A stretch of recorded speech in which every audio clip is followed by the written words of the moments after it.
produce our own race team as well. So what we're gonna try and do is replicate the driver-engineer relationship. So I'm going to go right down the other end of the bus and stay as far away from it as possible, because he'll probably take a swing at me, because I might have damaged his car. In the past. No, it's alright, I'll come back. We always have good relationships with mechanics, don't we? Yeah, absolutely. We're always, we can always touch on the wounds after the weekend. But yes, exactly that. So the team relationship is very, very important, and even when we're away from the racetrack, we're always in close communication. But as soon as we arrive, so the teams will start arriving on a Wednesday or a Thursday before an F1 meeting. Second or Thursday afternoon or Thursday evening, the drivers and mechanics will go out on the track, and they're actually they'll go and walk the circuit just to make sure that they can pick up any differences, or if it's a new track, they might have been there for the first time and they're going out just to see exactly what the layout of the circuit is. So from your perspective, Sam, what are you looking for as we go out and walk around the track to make sure that you can get the best time possible? Yeah, it's like you said, I mean, it was a great bonding moment between the engineers, the mechanics and the drivers to get out on the track. It's vitally important that you do look at the track in great detail, because when you're going 200, 300 kilometers an hour along here, it's very difficult for you to see the differences, the subtle changes. The other thing is, of course, is that even if I practice this on a simulator, it might be different again next year. So I can have a laser scan model, I can have it accurate down to the millimetre, but they might change the curves. So as soon as I get there, I might be using curve at turn 4 from last year. But now they've changed the curve, so I can't use it. So that might change my braking, it might change my turning, it might change how I set the car up. And that's exactly why we're bringing engineers and mechanics along. Because, for example, Matt Rabbit, who was working with us, put a bit of insight to this one. When he was racing his car with his team, he would come around with a portfolio. So they'd have photos for every corner, on every single braking corner that the driver had. So you compare all of that for us. Yeah, for sure. And really, it's a way for the team to get their sort of view. They're getting a driver's eye view by walking around, because it's, as mechanics, we're looking at the car and the state that it is when it comes in, and we listen to your feedback as a driver, and all I ever hear from you guys is, I want more grip, or I want more horsepower, and you can kind of, from our perspective, we can go out and we can look at the circuit, we can go, okay, well, why haven't you got the grip, or why are you struggling with this corner? And sometimes there's things that we can see that you can't, and we're looking at it from a different perspective, but effectively we're aiming for the same goal. Do you ever just answer yes to that question and do absolutely nothing, but just tell us, yes, you've got more horsepower, you've got more grip now, just to try and get us in the right psychological mind? Absolutely. I mean, psychology, absolutely, you just destroyed my psychology. Sorry to break it to you, but yes, that actually does happen. We don't generally reveal that secret very often, but sometimes just a bit of reassurance for the driver is a very, very important thing. You'll see a lot of the drivers will come out of the qualifying or the free practice, and they'll have their headphones on. That's because they're trying to get themselves into a state of mind, and if anything puts them off, then they can certainly change their performance on the track. So we're just heading through turn 5 here. We're just looking at the curves. Yes, we are. You can see back there on the left-hand side, you've got a raised curve on the right-hand side, even though we're a little bit far away now. You've got a flat curve on the exit. You'll see exactly the same thing again here. If you look over the left-hand side, you can see that red and white section. Is it raised or is it flat? Who can tell me? Hands up if it's flat. There we go, we got hands going up already. It is flat, so that's one of the ones where we can actually brush right up against the fence. So last year that it wasn't, but let's say for example they did try to change the profiling, that might have been a raised curve. On the right hand side, have a look now, it is a raised curve. So automatically that's telling us, and it's quite a low curve, so we think, do we want to raise the ride height of the car? Exactly. Well, this is the thing. We know that drivers can use the curves to their advantage, and in certain circuits, the curves are more usable than others. So here, it seems that the curves aren't particularly damaging. However, we have seen some drivers come unstuck on that final corner, where the car actually mounts the curve and you lose traction on the front side of the car. So sometimes you can come unstuck. If the drivers want to use more and more of the curve, then yes, obviously ride height is definitely something that we're going to play with. But the section that we're coming up to now is where we need our mechanical grip of the car. So we're not looking at high speed aero, we're looking at low speed. The way the car performs at low speed is going to be very, very important. And for you as a driver, Sam, as you approach this section, everything's going to start to narrow in because the circuit itself narrows.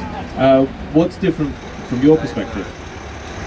Well, lots of different things. I mean, look how narrow it is here. It's unbelievable. Now, this truck here is actually roughly, give or take, maybe 2 to 15 centimetres of width of the bunker. As you notice, we're pretty much taking up all of the road. So, in fact, that gets close to that side. That's not the top of that truck. I wasn't worried. With the left-hand side here, you've got the narrowest turn that we go through for the entire year. It's not the slowest turn, but it is the narrowest. For those of you on the left-hand side of the truck, I'm going to give you a little bit of a warning. We come awfully close to the castle here, so do mind your faces up against the castle wall. So they're going 80 kilometres an hour through here. So you think this is the legal speed limit for most highways, they're going through there in that narrow section. Now have a look, this is what the driver's just gone through. Look at where the sun is. Look at how close we got to that wall, and then look at where the sun is. This one that's protecting us a little bit, but for the driver's eyes, that's right in their faces. So that's very difficult to deal with. If you've got large amounts of sunlight, that'll be an issue during the race. Here, it's a very undulating section. You're going relatively high speed at the moment, so your downforce is helping you. I was having a chat to some of the drivers. Surprising, they're not struggling with the rear as much. Some of the guests there discovering that the undulation and the speed of the truck throws you around a bit. Probably a good time to talk about G-force as well. Yeah, absolutely. So in this section in particular, we're approaching our higher speed section of the circuit. There's several things that are going to come into play. From the engineering side of things, we're going to be looking at how we can balance the car out with obviously our mechanical low speed grip. This is LG from Baku.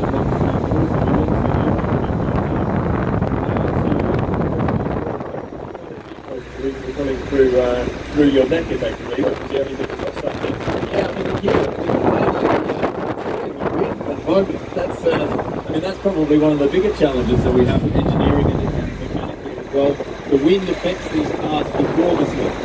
Obviously, when you talk about wind, it's pretty much straight on nice wind, you can see, but it's very hard to replicate. Let's say, for example, if you have an 80 kilometre-hour crosswind, and of course the cars are turning all the time and facing different winds in different directions. So it wreaks havoc with the engineering, the actual aerodynamics of the car. So difficult to set up from that perspective as well. Absolutely. In terms of G-forces, going back to your original question, we're really going to be experiencing G-forces in a longitudinal sense, i.e. braking and accelerating. We don't then feel so much sideline here. It's not a high-speed track, not a lot of high-speed turns. We only sort of see that in the last turn. So it helps us actually brake. So you get that when you hit the brake pedal, it actually helps you get force onto the brake pedal itself. It's surprising, even though you do feel like your leg pressing about 100 kilos on one leg. And the G-force is when you do hit that brake pedal, it helps a little bit. So it comes a little bit easier. Are we getting a selfie here? Where were we watching? Oh no, sorry. We're trying to photobomb you so I can get a selfie. Now, are we in it now? I'm confused. Are we in selfie mode or not? It's not selfie mode. Oh, we're live. Hello. Hi, family. Now, Will, this is probably one of the points last year. If you're a mechanic on Mercedes and Ferrari, you would have been almost absolutely head in hands moment. Talk about. I mean, we often see on the telecast, we often see come back from the garage, the boys, when something bad happens, their arms are on their faces. They're absolutely distraught. Yet they're not the ones driving the car. So tell us what it feels like to have that kind of passion, that enthusiasm for the team, and how do you pick yourself up after such a terrible result? Absolutely. Well, as I say, from Wednesday, potentially Thursday, the guys have been here, they've worked on the cars, they've been making sure everything is absolutely as perfect as they can possibly get it. And they've been working through the night. Some of the curfews finish at sort of midnight or 2 o'clock, but some of the evenings they can work even later than that. And they're completely out of control of what actually happens to the car once it leaves the garage. So once the car leaves the garage, there's nothing they can really do, and they just have to watch what the driver's going to do and cross their fingers and hope that he's in his correct mental state that day. And yeah, it's kind of when you do have a bad result, you just want to get the car he's going to pick himself back up and get in the car and go, well, that's behind me. I've just got to make the best of it and move on. So you're saying, so sometimes you might even pull all-nighters in the garage? Absolutely. Oh yeah, for sure. I mean, most of the mechanics will, most of the teams will certainly work through at least the first couple of meetings here and there. F1 have actually just perfect to make sure that the teams don't work their mechanics all the way through the line, because they would literally work 24/7 on 30 days. We're in the last section here. This is one of the highest speed sections that we're going through for the entire. We're actually doing a little bit of ducking and weaving. This is fun. Warming up the truck tyres. Yeah, that's it. We're going to record that after this, apparently. Have we chosen the right lane? I'm not sure. We might end up but this section here is very high speed, but it's actually quite easy. You've got so much downforce in the car that you don't actually need to worry too much about the line so much. It's really trying to minimize the distance on the track. It's very, very easy to actually take flat from Formula 2 and Formula 1. However, Bert Mylander, who we know very well from all the tours that we go to, the FIA garage, he has been struggling massively to get through this corner. There's no way he can get through here flat, which is a bit of a problem because he has to drive completely flat out. If you look back, you can actually see where the Formula 1 cars and F2 cars are dropping down those darker sections in the tarmac, the little skips on the top. There's actually the cars bottoming out. So Formula 1 have a titanium skip plank underneath, and Formula 2 have a wooden plank. So the planks are basically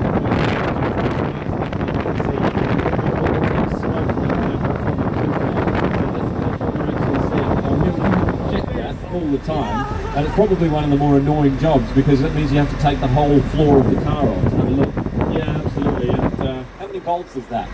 many bolts. And as typically drivers do, they come in and try and get involved in what you're doing and kick half the bolts halfway across the garage. It's what we have to deal with. But going back to what you were saying about the fast is within a safe limit, and he does that to keep the Formula 1 cars up to speed.